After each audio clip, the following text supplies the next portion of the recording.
warahmatullahi wabarakatuh. Perkenalkan, nama saya Nur Syahida. Pada kesempatan ini saya akan memaparkan kajian singkat mengenai Quran Surah Al-Maidah ayat 48 dalam perspektif ulama klasik dan ulama kontemporer. Dalam kehidupan beragama saat ini, perbedaan penafsiran dan identitas keagamaan sering menimbulkan ketegangan, bahkan konflik. Di tengah kondisi tersebut, Al-Quran tidak hadir sebagai ajaran yang terpisah dari wahyu sebelumnya. Sebaliknya, Al-Quran menegaskan bahwa dirinya memiliki hubungan yang berkelanjutan dengan kitab-kitab Allah yang telah diturunkan terdahulu. Hal ini dijelaskan dalam Quran Surah Al-Maidah ayat 48 ketika Allah menyatakan bahwa Al-Quran diturunkan untuk membenarkan kitab-kitab sebelumnya dan menjadi penjaga atasnya. Ayat ini menunjukkan bahwa Al-Quran tidak hanya mengakui Taurat, Zabur, dan Injil sebagai wahyu dari Allah, tetapi juga menempatkan dirinya sebagai pedoman utama dalam menjaga makna dan tujuan ajaran dari Allah. Dalam video ini, saya akan membandingkan dua cara penafsiran terhadap ayat tersebut. Yang pertama, tafsir ulama klasik yaitu At-Tabari yang menekankan bahwa Al-Quran adalah standar kebenaran dan menjadi rujukan terakhir terhadap kitab-kitab sebelumnya. Yang kedua, tafsir ulama kontemporer seperti Quraisy Shihab yang memandang Al-Quran sebagai penjaga nilai-nilai utama wahyu dan sebagai pedoman bagi kehidupan manusia. Melalui perbandingan ini, saya ingin menunjukkan bahwa Al-Quran tidak hanya dipahami sebagai kumpulan aturan, tetapi juga sebagai sumber nilai yang memberi arah dalam memahami perbedaan, konflik, dan persoalan moral di masyarakat saat ini. Dengan demikian, kajian terhadap Quran Surah Al-Maidah ini menjadi penting untuk memahami hubungan antara Al-Quran dan kitab-kitab Allah, baik menurut ulama klasik maupun ulama kontemporer. Quran Surah Al-Maidah ayat 48 menyatakan bahwa Al-Quran diturunkan membenarkan kitab-kitab sebelumnya dan sebagai penjaga atasnya. Dua kata kunci dalam ayat ini adalah musaddiqan dan muhaimin. Penafsiran terhadap dua istilah inilah yang memperlihatkan perbedaan pendekatan antara ulama klasik dan ulama kontemporer. At-Tabari menafsirkan kata musaddiqan sebagai pengakuan bahwa kitab-kitab sebelumnya seperti Taurat, Zabur, dan Injil memang berasal dari Allah. Dengan kata lain, Al-Quran tidak menolak kebenaran wahyu terdahulu. Namun, pada kata muhaiminan alai, At-Tabari menegaskan bahwa Al-Quran berfungsi sebagai hakim dan pengawas terhadap kitab-kitab tersebut. Artinya, Al-Quran menjadi standar untuk menilai kebenaran isi kitab sebelumnya. Bagian yang sesuai dengan Al-Quran yang diterima, sedangkan yang bertentangan dikoreksi. Dalam kerangka ini, At-Tabari memposisikan Al-Quran sebagai otoritas final dalam urusan akidah, hukum, dan kebenaran wahyu.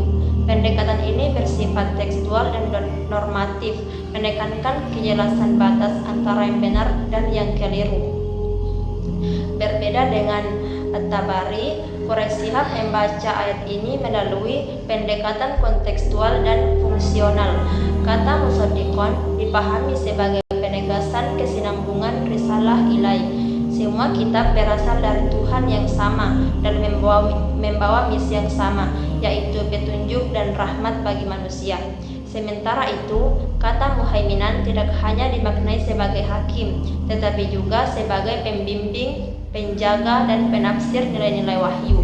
Al-Quran bukan sekedar alat untuk mengoreksi kitab-kitab sebelumnya, melainkan sebagai pedoman yang menjaga tujuan moral dari seluruh wahyu, seperti keadilan, kemanusiaan, dan kasih sayang. Dengan demikian, Quraisy Shihab menempatkan Al-Quran sebagai rujukan etis universal yang relevan dengan persoalan masyarakat modern, mulai dari pluralitas agama, konflik identitas, hingga krisis moral. Berdasarkan perbandingan tafsir At-Tabari dan Quraisy Shihab terhadap Quran Surah Al-Maidah ayat 48 dapat disimpulkan bahwa Al-Quran menempati posisi sentral dalam hubungannya dengan kitab-kitab Allah sebelumnya. Ayat ini menegaskan dua fungsi utama Al-Quran sebagai kitab yang membenarkan wahyu terdahulu dan sekaligus menjadi penjaga atasnya. Dalam perspektif ulama klasik, khususnya Tabari, Al-Quran dipahami sebagai otoritas final yang menentukan kebenaran wahyu.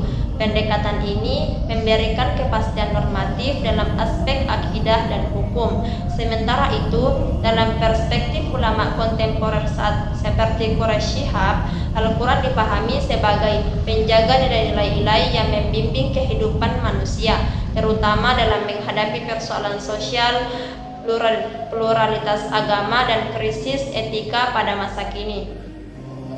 Perbedaan pendekatan ini menunjukkan bahwa Al-Quran tidak hanya dipahami sebagai teks normatif, tetapi juga sebagai sumber nilai yang hidup dan dapat diterapkan dalam kehidupan.